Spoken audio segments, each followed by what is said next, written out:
Hello बच्चों, मैं हूं आपकी हिंदी टीचर और मेरे क्लास में आप सभी का हार्दिक स्वागत है।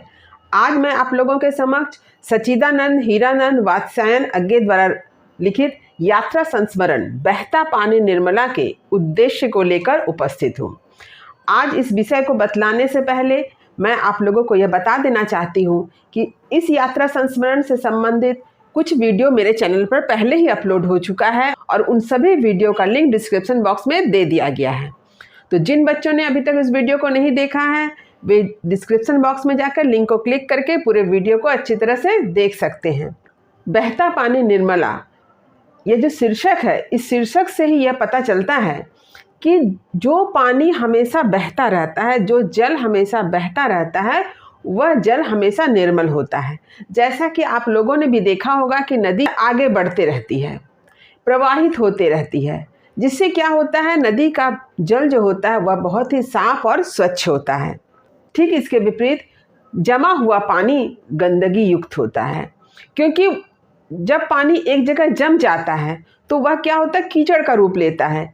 इस कारण उस पानी में बहुत सारे कीड़े जन्म लेते हैं। ठीक इसके विपरीत जो पानी हमेशा आगे बढ़ता रहेगा, यानी नदी का पानी, तो वह पानी हमेशा साफ और स्वच्छ होता है।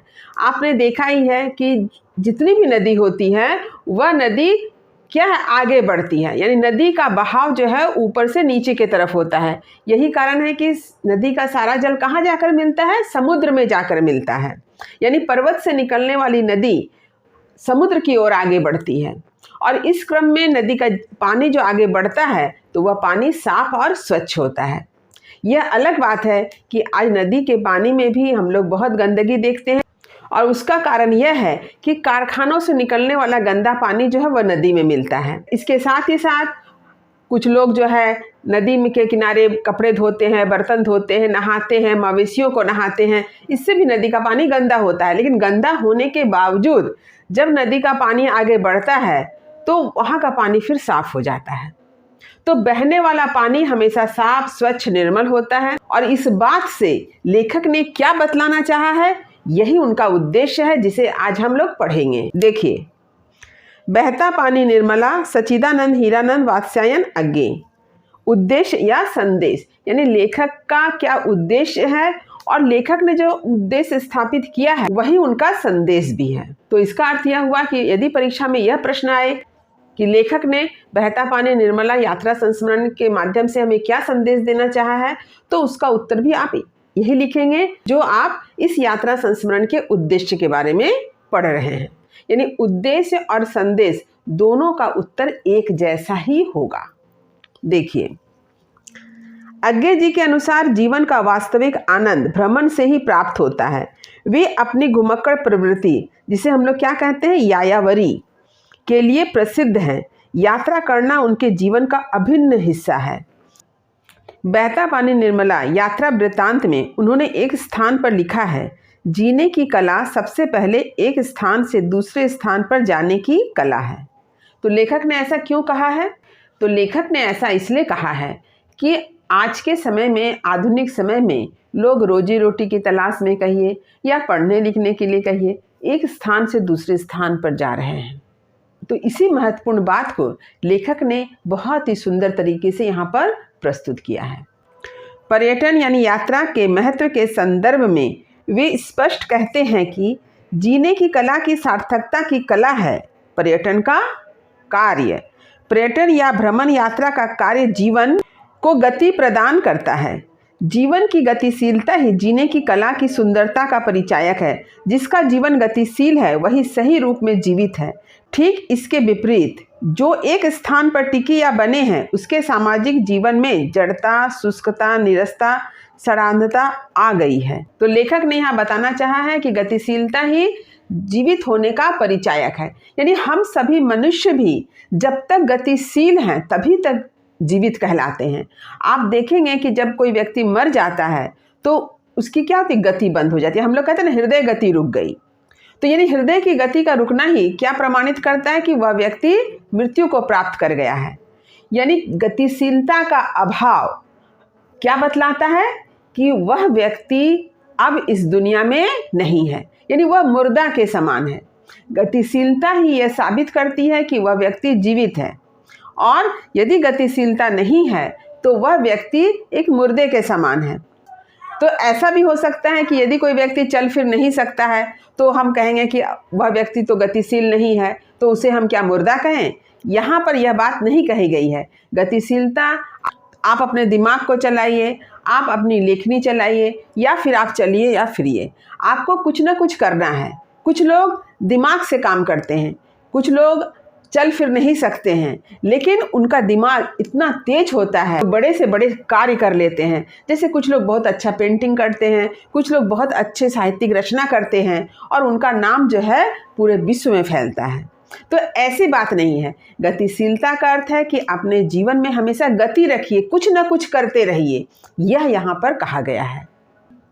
क्योंकि यदि आप गतिशील नहीं होते, यदि आप कुछ नहीं करते हैं, तो आपके जीवन में क्या आएगी? निरस्ता आएगी, शुष्कता आएगी। यानी अपने जीवन का कुछ उद्देश्य बनाइए। यदि आप अपने जीवन का उद्देश्य नहीं बनाते हैं तो आपको अपना जीवन कैसा लगेगा? व्यर्थ प्रतीत होगा। तो अपने जीवन का एक उद्देश्य बनाइए, तभी आप अपने जीवन में आगे बढ़ सकेंगे। इसी बात की ओर लेखक ने इशारा किया है। क्योंकि जिस तरह से पानी बहता है तो वह साफ और स्वच्छ रहता है, ठीक उसी तरह से जब हम अपने दिमाग को चलाते हैं, जब हम कोई कार्य करते हैं, तो हमारा जीवन भी सुंदर होता है। आगे जी ने स्पष्ट किया कि जो जल बहता है वह निर्मल होता है। नदी गतिशील है, सदैव बहती है, इसलिए उसका जल स्वच्छ है, उसमें सौंदर्य है।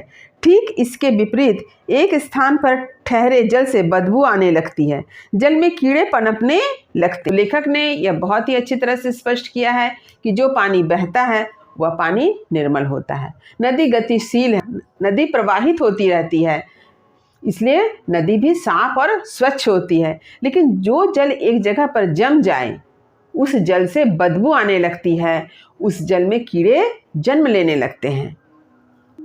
उपनिषद में कहा गया है, चरैवेति अर्थात चलते रहो। यात्रा करने से मनुष्य में अनेक गुणों का विकास होता है, जैसे उदारता, सहिष्णुता, व्यवहार कुशलता, धैर्य इत्यादि। मनुष्य पूर्वाग्रहों से भी मुक्त होता है। लेखक ने बताया है कि यात्रा करना बहुत जरूरी है, क्योंकि अगर हम यात्रा ना करें तो हमारे अंदर विपरीत परिस्थिति से लड़ने वाले गुणों का जन्म नहीं होगा। आप जब एक जगह रहते हैं, आप एक जगह रहने के आदी हो जाते हैं, तो आप क्या करते हैं?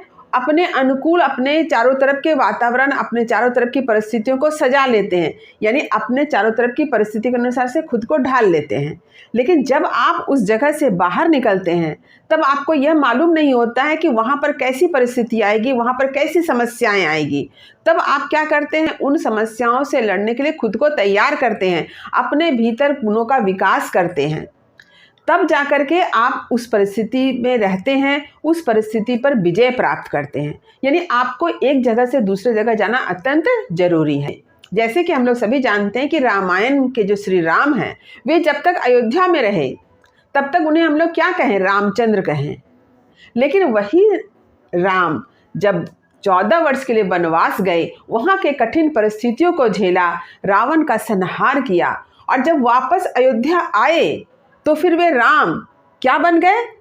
प्रभु श्री राम बन गए, क्योंकि उन्होंने कठिन परिस्थितियों पर विजय प्राप्त की थी। तो यानी आपको भी अपने जीवन को अच्छा बनाने के लिए, अपने जीवन में तरक्की पाने के लिए आपको भी कठिन परिस्थितियों से लड़ना होगा। आपको भी अपने सुखद परिस्थिति से बाहर निकलकर बाहर की जो कठिन परिस्थिति है उससे जाकर लड़ना होगा, उन परिस्थितियों पर विजय प्राप्त करना होगा। आपने खुद देखा होगा कि बच्चे जब घर के पास किसी स्कूल कॉलेज में पढ़ते हैं तब वे बड़े आराम से अपना जीवन यापन करते हैं, लेकिन वही बच्चा जब अपने इलाके के स्कूल में पढ़कर किसी दूसरे शहर में कॉलेज की पढ़ाई करने जाता है तो उस बच्चे का जीवन बड़ा कठिन होता है।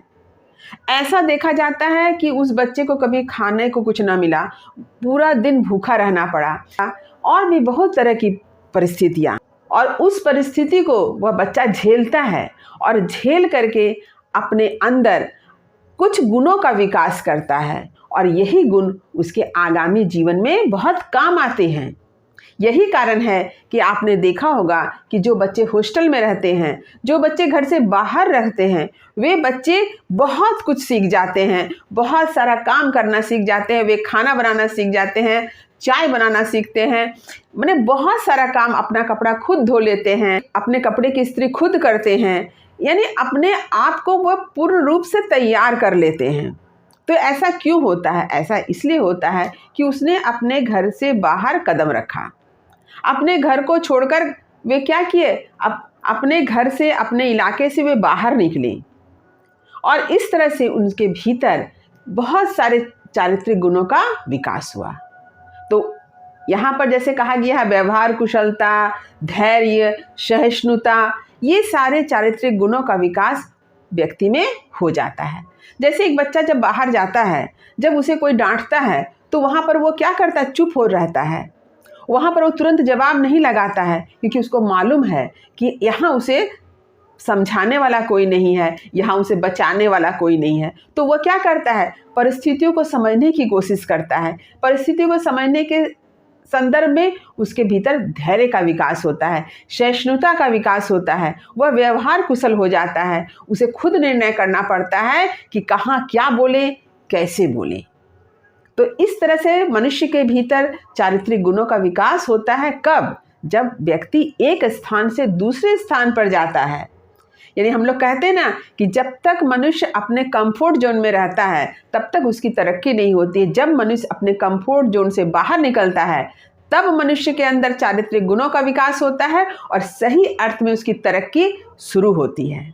इसके साथ ही साथ मनुष्य किसी क्षेत्र, राज्य के रीति रिवाज, रहन सहन, खान पान, आचार विचार, वेशभूषा, पर्व त्योहार, साहित्य इत्यादि न जाने कितने ही विषयों के बारे में जानकारी प्राप्त करते हैं। यह भी बहुत ही महत्वपूर्ण बात है कि यदि आप किसी एक क्षेत्र में रहते हैं तो आपको उस क्षेत्र के बारे में जानकारी होती है, उस क्षेत्र के रीति रिवाज, रहन सहन, वेशभूषा, आचार विचार का ज्ञान होता है। लेकिन जब आप एक क्षेत्र को छोड़कर बाहर निकलते हैं, किसी दूसरे क्षेत्र में जाते हैं, किसी दूसरे राज्य में जाते हैं, वहाँ जाकर रहते हैं, तो आपको पता चलता है कि उस राज्य के रीति रिवाज क्या हैं, वहाँ के आचार विचार कैसे हैं, वहाँ के लोगों की वेशभूषा कैसी है, वहाँ का खान पान कैसा है। तो इन सारी बातों की जानकारी भी तभी होती है जब आप अपने क्षेत्र, अपने इलाके से बाहर निकलकर किसी दूसरे क्षेत्र, किसी दूसरे राज्य में जाते हैं। आज के समय में आपको लग रहा होगा कि आप तो मोबाइल के जरिए बहुत सारे राज्यों की खबर प्राप्त कर सकते हैं, लेकिन राज्यों की खबर प्राप्त करना और खुद उसका अनुभव करना, इन दोनों बातों में बहुत अंतर होता है। जैसे कि आपने बहुत सारे भोजन का नाम सुना है, लेकिन उसे आपने अभी तक खाया नहीं है, लेकिन जब आप उस भोजन को खाते हैं तब आपको पता चलता है कि उस भोजन का स्वाद क्या है। आधुनिक काल में मनुष्य कुंठाओं के संत्रास, तनाव के आघात तथा व्यस्तताओं से घिरा है। ऐसे में मनुष्य को बदलाव, परिवर्तन, नए संपर्क व नए अनुभव की प्राप्ति की अत्यंत आवश्यकता है। यह तभी संभव होगा जब जीवन यात्रा के कारण गतिशील हो। आज के आधुनिक दौर में हम सभी मनुष्य कुंठाओं से भर गए हैं। हर तरफ क्या है, कंपटीशन देख रहे हैं। इस तरह से क्या है, मन में निराशा भी आ रही है। तो इन कुंठाओं से बाहर निकलने के लिए, निराशा से बाहर निकलने के लिए हमें क्या करना होगा, यात्रा करनी होगी, एक जगह से दूसरे जगह जाना होगा। तो आप लोगों ने देखा होगा कि बहुत सारे लोग क्या करते हैं, सप्ताह के अंत में या छुट्टियों में घूमने निकल जाते हैं। क्यों निकलते हैं? बदलाव के लिए, मौसम परिवर्तन के लिए। एक नई स्फूर्ति को प्राप्त करके वे जब वापस लौटते हैं तो पुनः अपने किसी कार्य को वह बड़े दुगने उत्साह से करते हैं। तो वे ऐसा इसलिए कहते हैं ताकि उनका जो जीवन एक रस सा हो गया है, निरस्ता से भर गया है, उस एक रस जीवन से वे बाहर निकले। बाहरी दुनिया को देखकर उन्हें बहुत कुछ सीखने को मिलता है, बहुत से अनुभव प्राप्त होते हैं, कुछ नए संपर्क भी बनते हैं। और जब वे नई स्फूर्ति, नए उत्साह के साथ वापस लौटते हैं तो अपने हर कार्य को बड़े ही उत्साह के साथ पूरा करने का प्रयास करते हैं। बहता पानी निर्मला यात्रा संस्मरण के अंत में अज्ञे जी लिखते हैं, रमता राम इसलिए कहते हैं जो रमता नहीं वह राम नहीं, टिकना तो मौत है। जैसा कि मैंने आप लोगों को बताया कि टिकना यानी अगर कोई व्यक्ति एक स्थान पर चुप हो जाए, शांत हो जाए, तो उसे क्या कहेंगे? मौत। मौत तभी होती है जब हमारे हृदय की गति रुक जाती है, हमारा दिमाग काम करना बंद कर देता है, हमारी गतिशीलता समाप्त हो जाती है। लेखक के अनुसार राम रमते इति राम का द्योतक है। जो रोम रोम में रहता है, जो समूचे ब्रह्मांड में रमन करता है, वही राम है। अर्थात जो सब में रमता है वही राम है। राम के रामत्व का परिचायक है गतिशीलता। जिस प्रकार बहता पानी साफ व निर्मल होता है, उसी प्रकार मानव जीवन की सार्थकता उसके गतिशील होने से है। जीवन की सार्थकता सिर्फ इसमें है कि हम रमता राम बने, और यही लेखक का उद्देश्य या संदेश है। तो उम्मीद करती हूँ कि बहता पानी निर्मला यात्रा वृत्तांत का उद्देश्य या संदेश आपने अच्छी तरह से समझ लिया होगा। फिर भी यदि कहीं कुछ समझने में दिक्कत हुई हो तो कमेंट अवश्य करें, वीडियो को लाइक करें, सभी पढ़ने वाले विद्यार्थियों में शेयर तो जरूर करें। जो बच्चे मेरे चैनल पर नए हैं वे चैनल को सब्सक्राइब करना ना भूलें, ताकि हर नए वीडियो का नोटिफिकेशन उन्हें समय समय पर मिल सके। तब तक पढ़ते रहिए, जीवन में आगे बढ़ते रहिए। मेरी शुभकामनाएं आप सभी बच्चों के साथ है। धन्यवाद।